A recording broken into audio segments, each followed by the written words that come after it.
இயேசு கிறிஸ்துவும் நானும். இன்றைய வேத வசனம் மத்தேயு 8:26.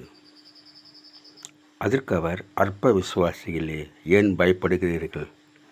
அன்பான சகோதர சகோதரிகளே, ஆண்டவர் மலைப்பிரசங்கத்தில் அநேக அற்புதங்களையும் அடையாளங்களையும் செய்தார். குஷ்டரோகியை குணப்படுத்தினார். பேதுருவின் மாமி ஜுரத்தை நீக்கினார். கல்லறையிலே இருந்த பிசாசு பிடித்தவனை துரத்தினார்.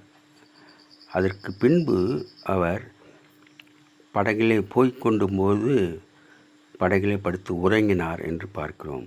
அப்போது பலத்த காற்று வந்ததினாலே படகு அலைந்தது, தண்ணீர் வந்து மூழ்கினது.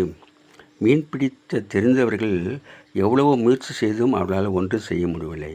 பின்பு ஆண்டவர் வந்து எழுப்பி, ஆண்டவரே, நாங்கள் மடிந்து போகிறோமே என்று அவர்கள் கேட்கும்போது ஆண்டவர் எழுந்து காற்றின் கடலையும் அதட்டினார்.